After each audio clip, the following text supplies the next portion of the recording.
Welcome back to the Wedding School. Now, can you believe it's been nearly 12 years since I opened the doors to white+white, and boy, have I learned a lot along the way. But I think my most important learnings is my mistakes. So today I wanted to talk to you about some of my top mistakes to avoid when planning a wedding. Number one is budget blowouts. Now, I learned very early in my career that couples do not like surprises, especially the financial kind. Now, let's be honest, weddings can get expensive. Budgets can blow out very easily. There's so many elements, so many suppliers involved, so it's so important to start a budget from the beginning.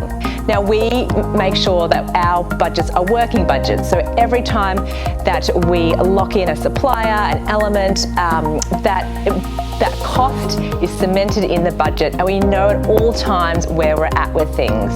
It's a great way to see where funds are allocated, and also if we're spending and overspending in one area, then we can pull back in another.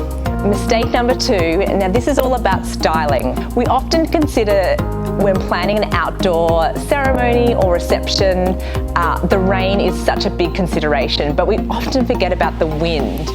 And I have to admit that we have been just about to kick off a wedding ceremony, and the feature beautiful floral pieces at the beginning of the aisle have fallen to the ground with a big gust of wind. So it's really important to think about all the elements, particularly the wind.